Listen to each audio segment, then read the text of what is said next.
Mesdames, Messieurs, bonsoir. Le comité de normalisation de la Fédération ivoirienne de football dirige le football ivoirien depuis le 14 janvier 2021 suite à une décision prise par la Fédération internationale de football association. Les 25 et 26 février 2022, le CONORFIF organise ses assemblées générales extraordinaires pour examiner et adopter les projets des statuts et du code électoral révisé. Alors, dans quelle situation se trouve réellement le football ivoirien version CONORFIF? Qu'en est-il des textes? À quand l'élection à la tête de la Fédération ivoirienne de football? Ça fait l'actualité se penche ce soir sur CONORFIF, l'AG extraordinaire et après.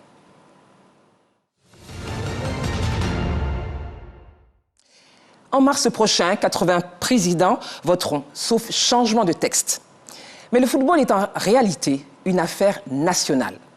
Dans ce micro-trottoir réalisé par Seydou Ouattara, des Ivoiriens donnent leur avis sur la crise que traverse le football ivoirien sur le Conor et font des propositions pour le renouveau du football en Côte d'Ivoire. Depuis son arrivée, on a constaté que les élections même ont été reportées. Selon mon avis, son arrivée n'a pas changé grand chose. Le changement que moi j'attends, c'est l'élection, après l'élection, ce qui pourrait se passer comme changement après l'élection. C'est ce qui va nous orienter vers un bon, très bon football en Côte d'Ivoire. Pour le moment, moi je vois que la dame elle est en train de faire un travail remarquable. Bon, parce que c'est une dame qui est venue, elle est venue par la fédération, qui est dans une position vraiment, ça n'allait pas au sein de la fédération. Vu ce qui se passe entre les différents clubs, on ne donne pas toute la latitude à la femme de bien travailler. C'est ça qui fait que jusqu'à présent, on traîne encore les pas. Bon, moi j'aimerais qu'on laisse la femme travailler. Elle dit jusqu'à mars, elle va organiser les élections.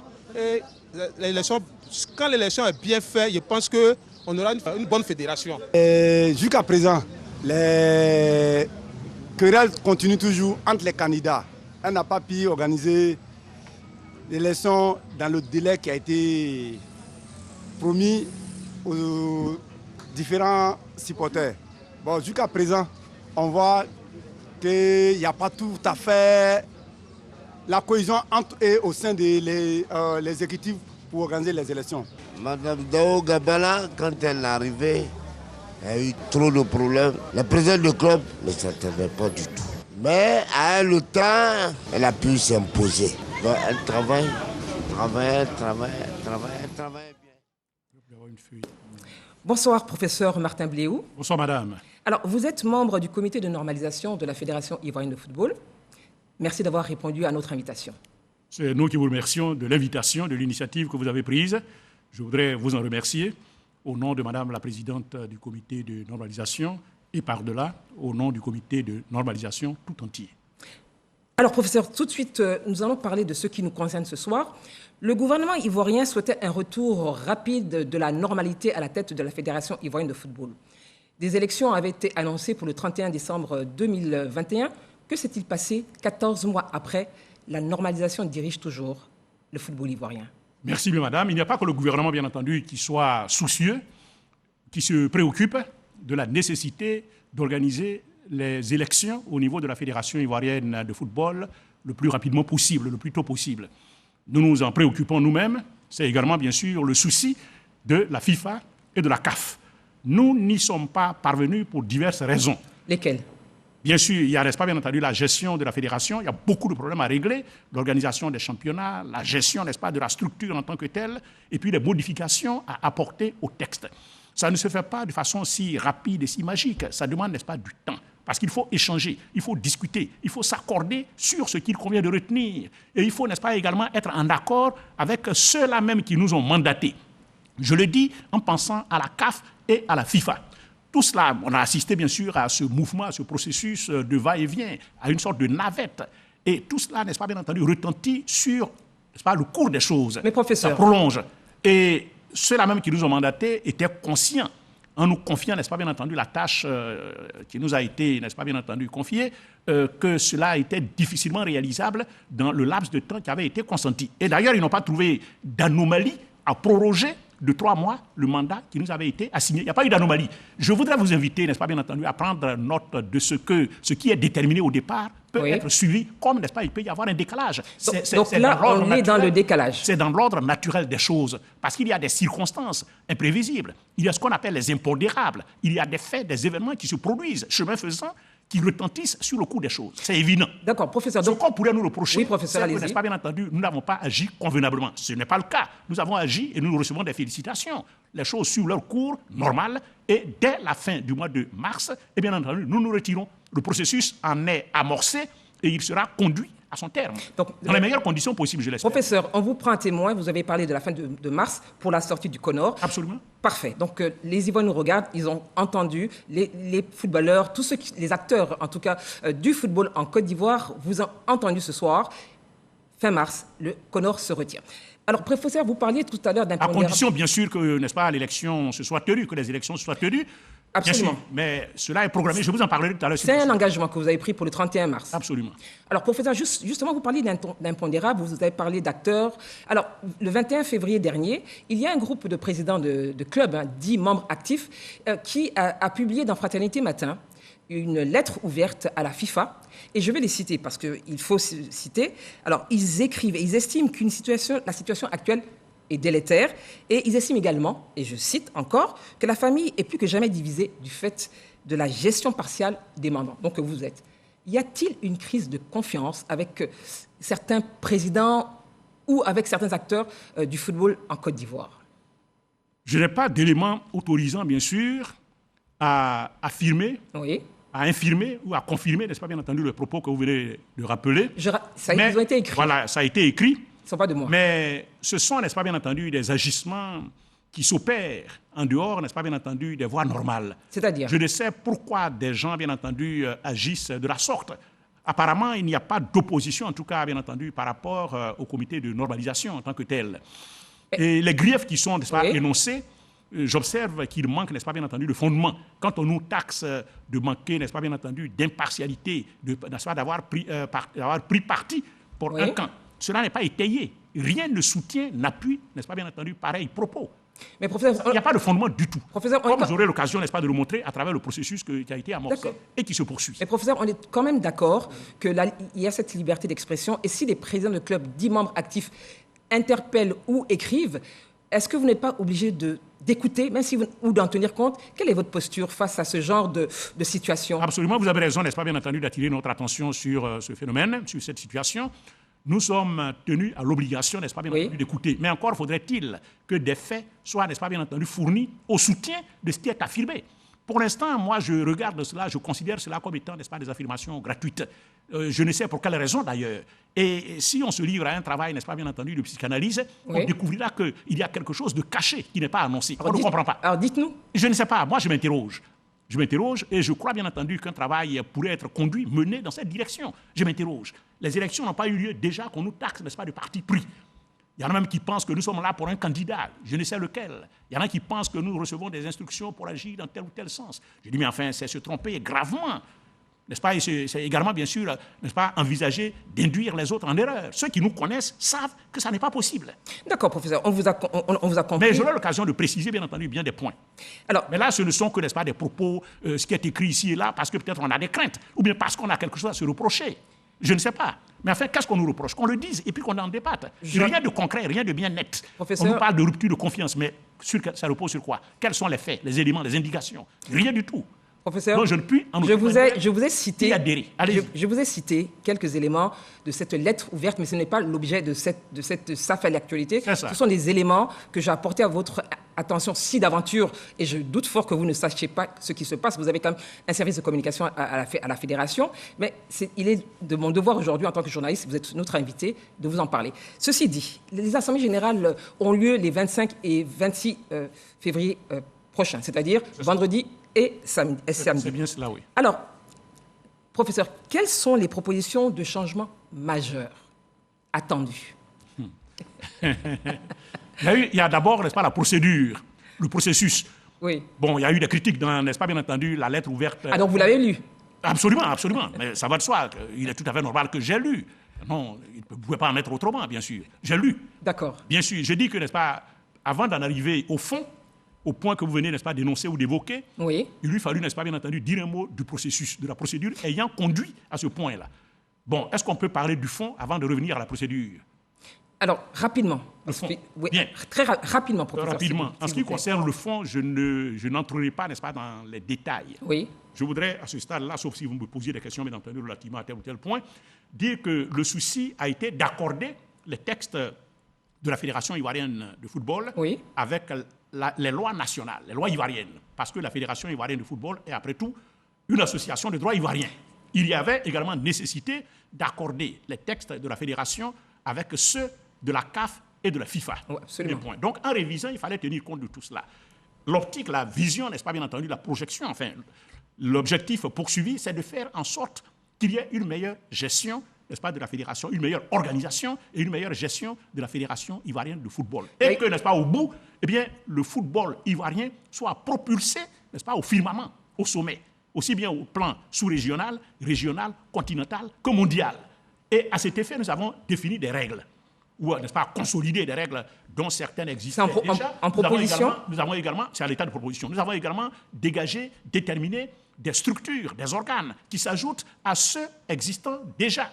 Par exemple? Dans l'optique, n'est-ce pas, de parvenir à la professionnalisation, à, n'est-ce pas, bien entendu, à l'amélioration, n'est-ce pas, bien entendu, du système. Par exemple, professeur. Par exemple, Concrètement. par exemple, la commission, n'est-ce pas, bien entendu, équipements et infrastructures qui n'existait pas. Parce qu'il est tout à fait normal qu'il y ait des infrastructures, des équipements, des terrains. Le football, c'est ça. Il faut jouer. Donc, il faut des terrains. Il faut, n'est-ce pas, des infrastructures. Et puis, il y a également, bien sûr, d'autres commissions que nous avons. La commission, n'est-ce pas, sécurité et protocole. À l'époque, il n'y avait que la sécurité. Nous avons ajouté le protocole parce que c'est nécessaire, c'est important, c'est vital. Il y a également la professionnalisation. On ne peut pas parler de football sans professionnalisation. Il faut mettre fin, madame, à l'amateurisme, au bricolage. Mais le Parce football qu'il ivoirien, il y a des professeur. clubs à l'étranger qui existent et qui fonctionnent avec professionnalisme. Nous avons envoyé à cet égard une mission, n'est-ce pas, dans les États africains, dont l'une au Maroc, qui nous a rapporté qu'un club au Maroc dispose d'infrastructures impressionnantes, incroyables. Et que, n'est-ce pas, un club même possède un stade de 60 000 places. Professeur, revenons. Tout ça, bon, il faut, n'est-ce pas, qu'on aille dans cette direction. Donc, Très bien. Ce sont des points de ce Très genre bien. que nous avons cru devoir établir ou fixer. Ce sera la responsabilité de la fédération qui sera mise sur pied. Maintenant, en ce qui concerne les Donc, textes... vous avez une idée un peu de... Voilà. Je ne suis pas devin, donc, professeur. Non, et je dis, à partir de ce que j'ai dit... Oui, absolument. Voilà. On a une idée déjà, mais en ce de qui ce que nous concerne... avons cru devoir faire. En ce qui concerne les textes, maintenant, Ouais, professeur. c'est de ça que je parle. Les textes, non, il y a des textes, par exemple, je veux vous poser une question très précise. Absolument. Par exemple, sur les parrainages. Ah. Pourquoi, par Ah. exemple, avoir proposé, et ça, ce n'est rien n'est caché, puisque vous-même, vous Je en vous avez attendais parlé. d'ailleurs sur ce point. C'est Je tout m'y à fait attendais. normal en ce qui concerne ma profession que j'en parle. Qu'en est-il, pourquoi avoir proposé de passer de 8 parrainages à 4 parrainages? Alors, évidemment, comme vous le disiez tout à l'heure, on vous taxe d'un certain nombre de choses. Pouvez-vous nous dire pourquoi, par exemple? Bien. J'espère qu'on échangera à fond sur la question. On va aller droit au but parce que ma Absolument, question, je suis elle est prêt d'ailleurs. précise. Et moi, je m'y attendais. Elle est directe. Je m'y attendais. C'est tout à- Si c'est la question normal. n'avait pas été évoquée, j'aurais suscité moi-même. Elle est normale, professeur, parce qu'on vient quand même d'un Je vais vous en processus. parler. On vient quand même d'un processus l'année dernière qui a été, on va dire, compliqué. L'élection, les candidatures, certaines n'ont pas pu être acceptées. Bref, il y a quand même un historique. Aujourd'hui, la question des parrainages a été le nœud d'une situation qui a mis sur pied cette normalisation. Alors, professeur, 8 parrainages à 4, pourquoi? Très bien, madame, je vais vous répondre, parce Oui, que allez-y. notre souci a été de simplifier les choses, d'ouvrir la voie à la démocratie. Parce que ce qui était, n'est-ce pas, ce qui existait était de nature à, n'est-ce pas, bien entendu, provoquer, susciter des obstacles. C'est-à-dire? Je vais vous expliquer tout ça. Je vous écoute. La grande ligne, Je vous écoute. Voilà, c'est ça. Il y avait, n'est-ce pas, ce qui existait comportait plus d'inconvénients que d'avantages. Et je vais le montrer. Voilà. Allez-y. Je montre maintenant, s'il vous plaît. Ce qui Allez-y. existait, je le rappelle, il était exigé 8 parrainages. Oui, Au moins. oui, 8 parrainages, au moins, c'est important, au moins, se répartissant de la façon suivante. 3 pour, n'est-ce pas, bien entendu, les clubs de Ligue 1. oui, Des 3. Il y en a 14. tout à fait. 2, n'est-ce pas, parrainages, au moins, de la part des clubs de Ligue 2. Il y en a 28. Non, 24. 24, oui. Il y en a 24. 24. 2 parrainages, n'est-ce pas, bien entendu, de la part des clubs de Détroit. Il y en a 38. 38. Un parrainage de la part des groupements d'intérêt. Il y en a 5. 5. Très bien. Voilà ce qui, n'est-ce pas, s'est passé ou pourrait se passer. On dit 3 parrainages au moins, 2 parrainages au moins, un parrainage au moins. Cela signifie, du point de vue, n'est-ce pas, du raisonnement mathématique et logique, qu'on peut aller au-delà. Prenons l'hypothèse d'un candidat qui s'arrange pour des raisons inavouées, mais qu'on peut deviner, qui s'arrange pour... Attendez que je finisse. Qui devine? Voilà. Attendez, non, je termine on ne devine pas. Pour faire apparaître, n'est-ce pas, bien entendu, le caractère anormal de cette situation. Qui Selon vous, bien sûr. Au renouvellement. Vous allez comprendre. Quelqu'un se précipite, et comme il n'est pas exigé un seul parrainage, par exemple pour le groupement d'intérêt, il y en a 5, il en prend 3 déjà. Il va voir tel groupement d'intérêt, il prend le parrainage, tel autre, il prend le parrainage, le troisième, il obtient le parrainage. Il en a 3 déjà à lui seul. Un deuxième vient, il prend les 2 autres qui restent. S'il y a 5 personnes qui veulent postuler, les autres sont, n'est-ce pas, bien entendu, écartés. Alors que, n'est-ce pas, bien entendu, il est possible que le meilleur candidat soit parmi ceux qui n'ont pas pu avoir, n'est-ce pas, le nombre de parrainages requis. Attendez que je finisse. Nous avons trouvé que ce n'est pas bon, ce n'est pas démocratique. Parce que, je termine s'il vous plaît. Je vous laisse terminer. Parce que ça barre la route indûment à des gens qui auraient pu faire valablement acte de candidature. Ça tend vers, n'est-ce pas, bien entendu, le parti unique, la candidature unique. Ce que nous avons décrié, condamné depuis, n'est-ce pas, bien entendu, des décennies. Professeur. On n'est plus dans cette ère-là. Professeur. Il faut donc ouvrir la voie, bien entendu, à la compétition. Et il y a de compétition, je termine le raisonnement, et puis après, les questions viendront. Il y a de compétition que quand il y a, n'est-ce pas, bien entendu, plusieurs candidats. Et il y a, n'est-ce pas, quelque chose de malsain. Parce qu'il y a des gens qui, de mauvaise foi, se précipitent pour rafler les parrainages. Et les autres ne peuvent pas. Il y en a qui disent que le parrainage témoigne, exprime une certaine légitimité. J'ai prouvé... Est-ce faux? C'est faux. J'ai prouvé à l'occasion des différentes rencontres que j'ai eues avec les clubs et les groupements d'intérêt que c'est faux. La légitimité, je suis professeur de droit. Bien sûr. La légitimité, c'est le soutien, n'est-ce pas, bien entendu, de la base. Le soutien de ceux qui détiennent le pouvoir, qui sont titulaires, n'est-ce pas, du pouvoir. En l'occurrence, n'est-ce pas, de l'Assemblée générale, des clubs. Comment 8, n'est-ce pas, 8 parrainages, 8 clubs, n'est-ce pas, pourraient conférer la légitimité? Professeur, j'ai une question à vous poser. La légitimité ne vient pas de là et ne peut pas venir de là. La légitimité ne peut venir que de l'Assemblée générale, de l'élection. Donc dire que, n'est-ce pas, les 8 parrainages sont source de sécurité, de légitimité, et que pour cette raison, il convient de maintenir cela, je dis que c'est faux. Professeur. Il faut trouver autre chose, d'autres arguments, parce que là, c'est faux, ça ne tient pas debout. Professeur, vous parlez de démocratie et vous êtes c'est faux. Alors, voilà ce que nous avons conçu. Professeur. Je suis professeur de droit. Voilà ce que nous avons conçu. Nous avons dit, moi, j'étais pour qu'on supprime le parrainage. Pourquoi? Parce que ce n'est pas nécessaire. Là où il y a... Attendez, s'il vous plaît. Je vous laisse finir. Je termine. Là où il n'y a pas de parrainage, est-ce qu'à dire que l'élection, n'est-ce pas, bien entendu, ne soit pas valable? Avant, en Côte d'Ivoire, est-ce qu'on connaissait le parrainage? Ce n'est pas en 2020 qu'on a institué le parrainage à propos de l'élection présidentielle? Est-ce à dire que... Attendez. Est-ce à dire que tous les scrutins que nous avons organisés avant, n'est-ce pas, bien entendu, 2020, ne sont pas valables? Le parrainage, ça ne veut rien dire. C'est bien souvent un moyen... Professeur, ce n'est pas le sujet. Que je finisse. Ce n'est pas le sujet. C'est bien souvent un moyen pour coincer, pour bloquer, pour écarter, n'est-ce pas, les candidatures. C'est mauvais, le parrainage. Professeur, ce n'est pas le sujet. Moi, j'étais pour qu'on supprime le parrainage. Je sais. On a coupé la poire en deux. La FIFA nous a dit, vous avez le choix, ou bien vous supprimez le parrainage, ou bien vous le maintenez, mais il faut, n'est-ce pas, en atténuer, en réduire, n'est-ce pas, les modalités, le contenu. C'est ce que nous avons fait. Professeur. 4. Professeur. Bon. Puis-je vous poser des questions? Absolument. Vous êtes notre invité de Savoir l'actualité. Mais sur le parrainage, je tenais à m'exprimer. On vous a compris. Il se dit beaucoup de choses. Professeur. Vous avez rappelé à juste titre qu'il se dit beaucoup de choses. Qu'il ne manque pas de courroucer, d'irriter même. Vous l'êtes? Un peu oui, parce que moi je suis un peu agacé. Parce que chaque fois on dit le parrainage, ils sont là pour un candidat, pour des candidats. C'est faux. Mais à supposer, madame, j'achève. À supposer que nous soyons venus pour un candidat, ce qui n'est pas vrai d'ailleurs, parce que ça ne me ressemble pas à moi. À supposer que ce soit vrai, est-ce que vous pensez que nous pouvons, n'est-ce pas, faire élire un candidat, nous pouvons imposer un candidat, dans la mesure où, n'est-ce pas, bien entendu, le choix du président se fait par élection. Et nous avons, n'est-ce pas, consacré le vote à bulletin secret. Nous avons même, c'est moi qui j'ai proposé qu'on, n'est-ce pas, bien entendu, on institue le bulletin unique. Ça a été consacré. Le bulletin unique, ça veut dire quoi? Professeur, vous êtes vraiment étendu sur cette question. Toutes les dispositions ont été prises. On retient que les dispositions ont été prises. Oui, absolument. Donc c'est un faux problème. Professeur, on retient que d'abord un bulletin unique, les dispositions ont été prises. Et on fait le dépouillement en présence de tous. Professeur. Le dépouillement en présence de tous. Professeur. Alors, dépouillement en présence de tous. Oui. Il n'y a pas de parti pris du Conor. Passons à une autre question. Et il ne peut pas y avoir de parti pris pour ceux qui connaissent Bléou. Professeur. Pour ceux qui connaissent les autres membres du Conor. Professeur, du comité de nous ne doutons pas de votre moralité, mais vous êtes là pour expliquer ce qui se passe à ceux qui nous regardent ce soir. Passons à une autre question, si vous le permettez, très rapidement. Je le permets, puisque je suis là pour ça. Professeur, oui. alors, juste une question. Oui. Il y a une élection, puisqu'on parle de groupe d'intérêt, très rapidement, oui ou non, l'élection qui s'est déroulée il y a quelques jours, donc le 20 février, au niveau de l'AMAFSI. Est-ce qu'elle est légale pour le CONOR ou pas? L'élection qui s'est déroulée? Elle s'est déroulée en ce qui concerne les arbitres. L'AMAFSI, est-ce qu'elle est légale ou pas? Ma question, elle est oui ou non? On n'a pas été saisi, je n'ai pas assisté. Oui. Je ne dispose pas vraiment des éléments. D'accord. On n'est pas apprécié sur le plateau. D'accord. Voilà. Donc, pour l'instant, vous n'avez pas été saisi. Je n'ai pas vraiment statué sur le dossier. D'accord. Voilà. Alors, avant-dernière question, professeur. Si les 25 et les 26, ce sont évidemment des propositions de révision, adoption. Voilà. Si d'aventure, vous n'avez pas le quorum, qu'est-ce qui se passe? Si on n'a pas le quorum? Oui, le quorum entre dans le vote, le quorum n'est pas atteint. C'est-à-dire que si vos propositions ne passent pas, qu'est-ce qui se passe? Ah oui, là, c'est autre chose, le quorum. Voilà, qu'est-ce qui se passe? C'est les résultats, n'est-ce pas? Tout à fait. Qu'est-ce qui se passe? Si on n'a pas ça, oui. Ça veut dire que, n'est-ce pas, bien entendu, il faut reprendre. Et ça voudrait dire? Je ne sais pas, mais ça veut dire que, n'est-ce pas, bien entendu, les textes n'ont pas été... Mais il n'y a pas de raison que ça ne passe pas. D'accord, on est optimiste.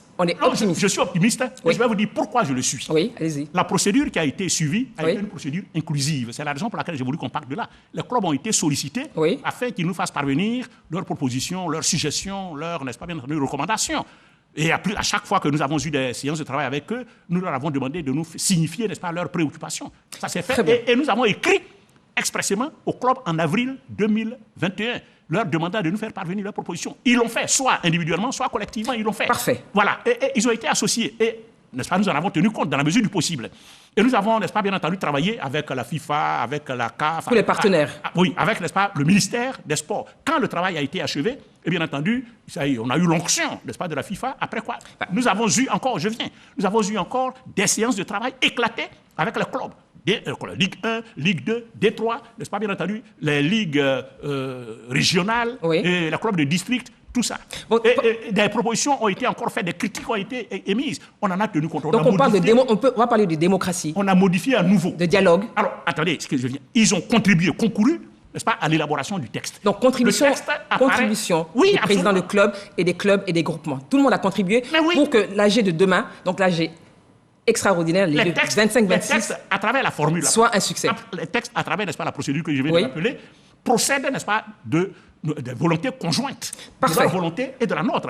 Parfait, donc, professeur. Texte, en principe, je ne vois pas de raison de rejeter, à moins qu'on soit animé, n'est-ce pas, d'autres intentions. Ce qui n'est pas à exclure. Parfait, professeur. Ce qui est à condamner, bien sûr, s'il en était ainsi. Parfait, professeur. Parce qu'ils ont concouru à l'élaboration. On a tous travaillé ensemble. Alors pourquoi, au moment d'adopter, ils refuseraient? C'est une question que je vous pose. Je n'ai pas dit que c'est le cas, professeur. Et il ne doit pas en être ainsi, d'ailleurs. Il vous écoute, il vous regarde. Absolument. Et demain, on se rencontrera. Demain et après-demain, moi, je suis prêt. Professeur, nous sommes à la fin de notre entretien. Oui. Ah, déjà? Oui. Ça va trop vite. Ça va très vite. Nous sommes à la fin de notre entretien. Alors, pouvez-vous confirmer ce soir, face à la nation, que le CONOR a la volonté d'achever sa normalisation le mois prochain pour le retour de la légalité et la légitimité à la tête de la Fédération ivoirienne de football? Non seulement nous en avons la volonté, mais aussi et surtout, nous en avons l'obligation. Parce que nous sommes investis d'un mandat par la CAF et par la FIFA. Et nous ne devons pas, bien entendu, sur cette base-là, nous éterniser là où nous sommes. Nous avons hâte de partir, bien entendu, et donc nous en prenons l'engagement. Mais je voudrais vous inviter à noter qu'il ne dépend pas que de nous seuls. Tout à fait. Que les choses prennent fin. Tout à fait. Ça dépend en partie de nous, ça dépend en partie des autres. Parce qu'il faudrait que, n'est-ce pas, les choses suivent leur cours normal et que, n'est-ce pas, bien entendu, les élections se tiennent à date prévue. C'est-à-dire à quelle date, à peu près? Bien, à l'occasion d'une séance de travail que nous avons eue avec le club au mois de 18 décembre dernier, nous avons dit que l'élection, n'est-ce pas, bien entendu, du président de la FIF aurait lieu en mars. Bon, j'espère que l'information va être diffusée. Je peux en parler puisque nous sommes sur le plateau et que je suis là, pas à titre personnel, individuel, mais en tant que représentant, n'est-ce pas, bien entendu, du CNFIF, du comité de normalisation. Je crois que je peux donner la date. Absolument. Nous avons retenu la date du 23 mars. Professeur, le 23 mars, et donc très bientôt, nous allons lancer, n'est-ce pas, la campagne pour le dépôt des candidatures. Très bientôt. Professeur, vous avez le scoop. Le scoop sur RTI, le 23 mars 2022 se tient l'élection à la tête de la Fédération ivoirienne de football. Professeur, vous confirmez? Je confirme. Merci, professeur. Sauf cas de force majeure, sauf tremblement de terre. Il n'y en aura pas. Professeur, donc nous prenons cet engagement et je voudrais ce soir vous remercier pour votre partage d'informations et surtout pour cette information. Et rassurez-vous, vous serez conviés sur ce plateau. En tout cas, le CONOR sera convié par la RTI pour faire le bilan de votre transition et surtout, avant cette élection, parler de ce qui va se passer avant le 23 mars. Vous prenez l'engagement? Merci beaucoup, madame. Je vous en remercie déjà. Je vous invite à le faire et le CONOR vous répondra. Merci, professeur. Le comité de normalisation vous répondra. Merci, professeur. Merci beaucoup, professeur. Alors, mesdames, messieurs, nous allons suivre donc ce dossier avec beaucoup de minutie parce qu'il est important que le football ivoirien, tant sur le plan local qu'international, renaisse de ses cendres. Et nous vous souhaitons une excellente soirée sur RTI 1. À très bientôt. Merci de nous avoir suivis. Bonsoir.